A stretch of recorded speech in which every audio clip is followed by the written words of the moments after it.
What is up, guys? It is Styx here, and today I'm going to be going over common misconceptions about Destiny Rising. If you have any other ideas, anything I missed, or anything like that, let me know in the comments, subscribe if you like this kind of stuff, and let's get into the video. Now first, the idea that you have to spend to get every character you want in this game. Now, this is under the assumption that you want every character, that being me. I want every character. I like having every character on the roster. That's like one of my favorite things to do, is free to play, get every character on the roster, or at least as many as I can in most games, because I'm about to explain to you what is so different about this game. I'm gonna paint you a little picture here. You're playing something like Genshin Impact. Genshin Impact, I think, is the most popular gacha, even now.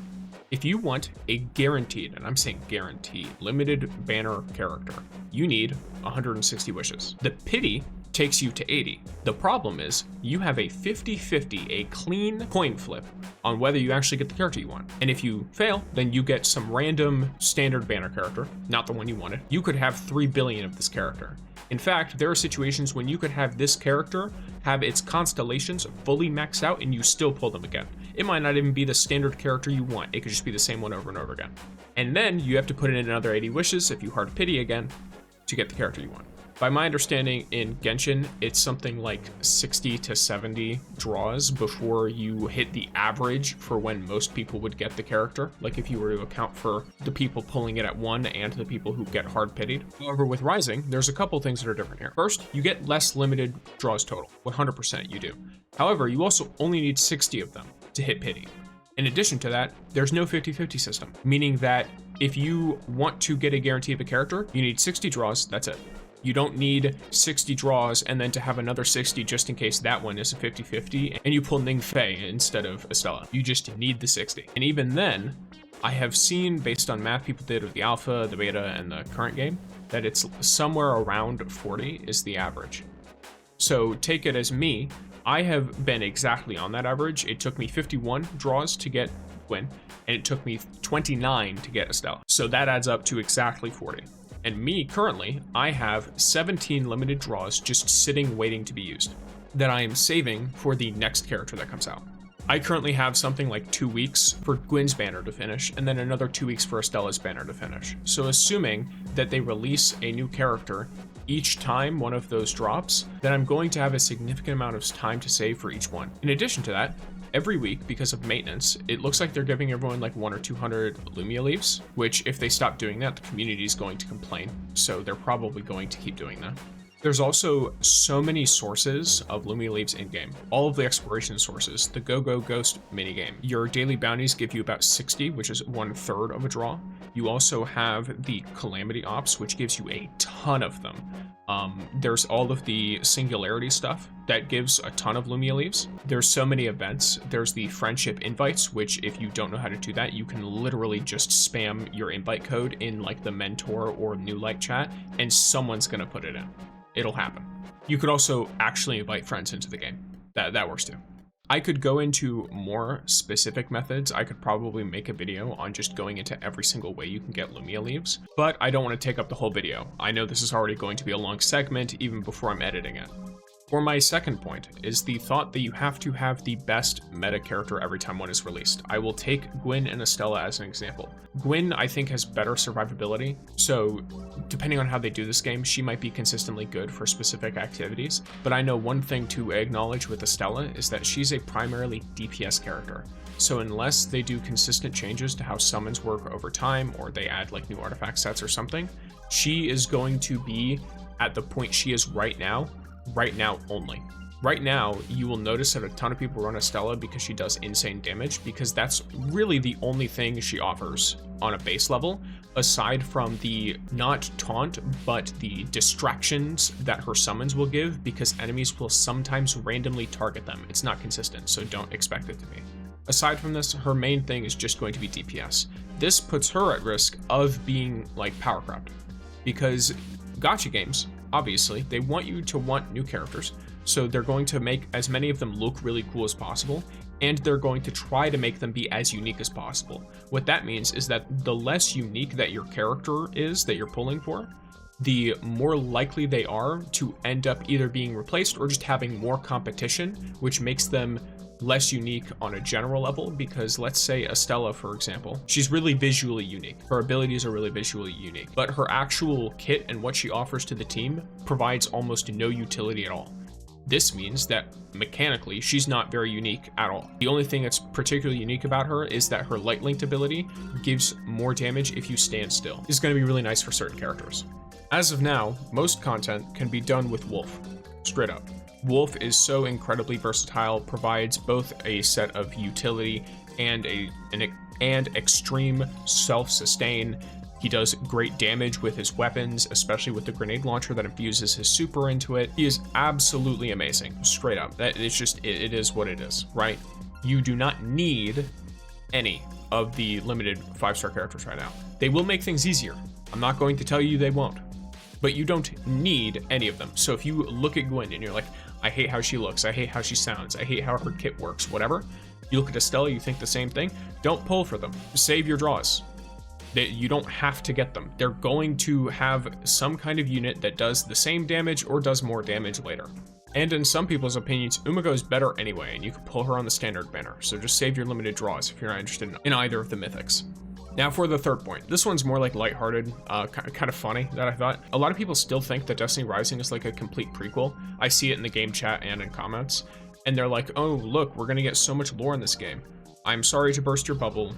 It's a different universe. It is set way before Destiny 1 and 2, but they kind of explicitly stated that it's an alternate timeline.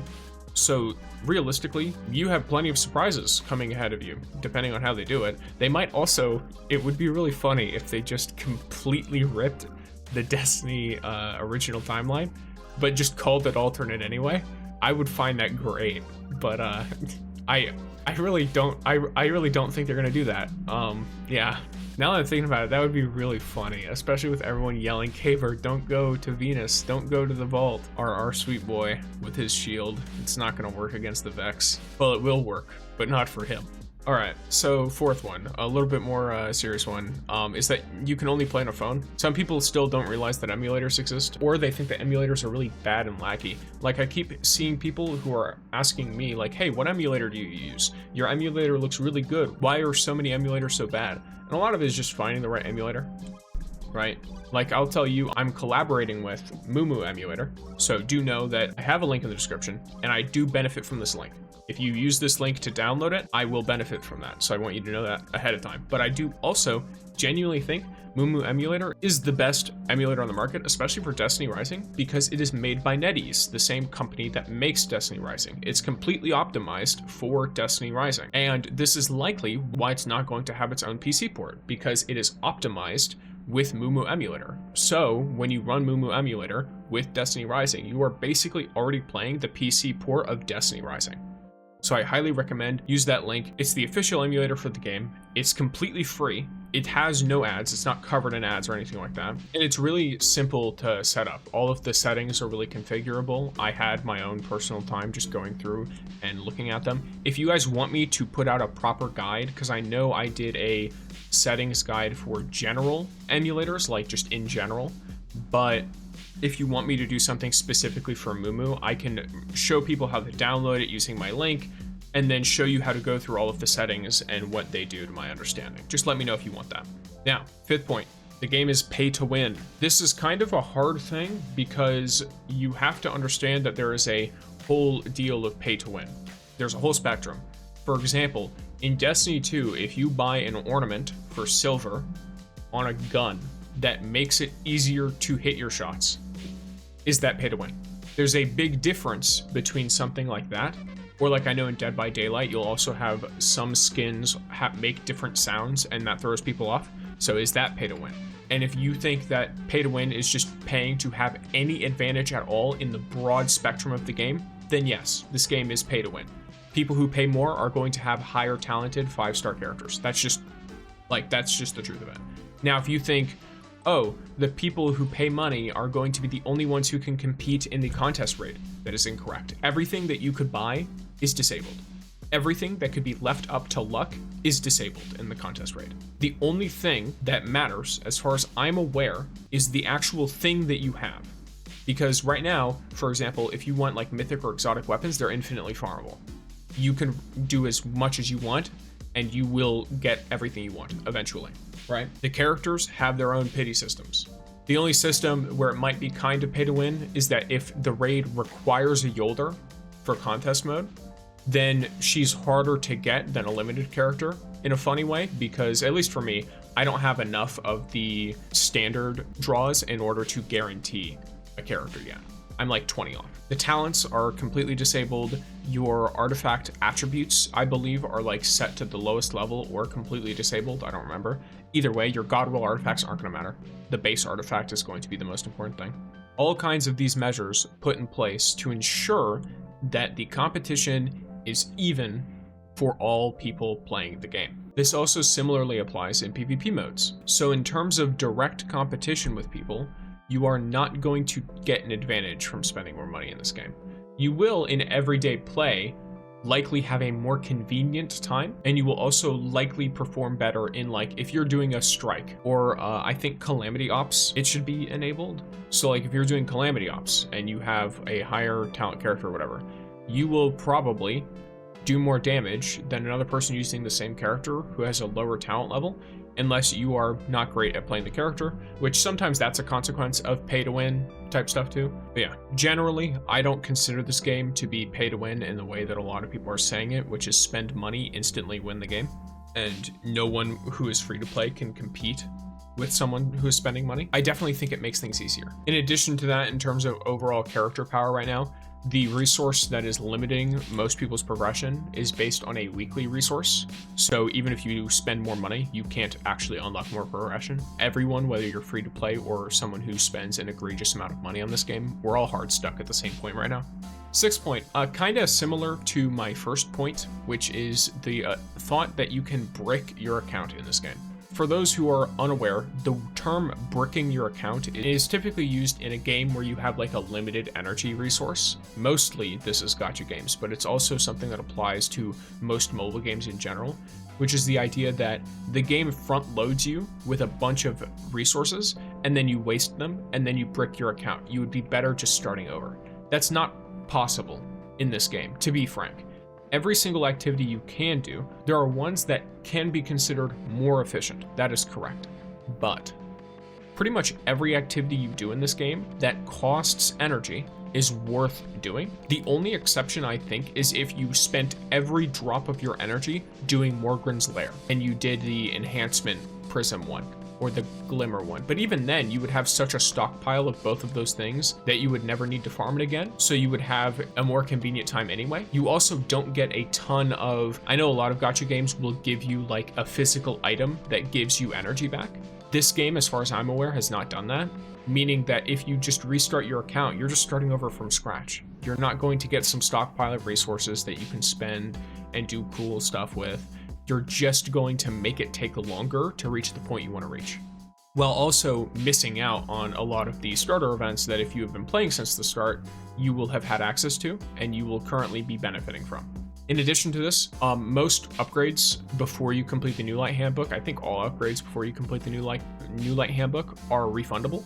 And even after you complete it and become a mentor, you can still refund things like weapons and artifacts. It just has a slight cost. For the artifacts, I think it's like 30% of the materials, and then for weapons, it's 10% of the glimmer. So weapons are the easiest thing to break down.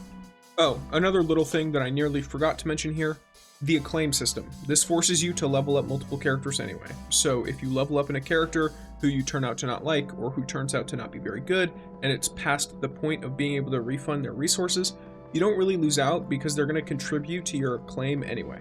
Now, for the final point I'm going to address in this video, it's the fact that the game is worse because it is a mobile game, because it is available to people on mobile. I see a lot of people who are talking a lot of crap about like mobile players or mobile viewers or whatever, and I think that this is just not the right mindset to have. Mobile opens up a huge player base. There are a ton of people that play games mobilely now.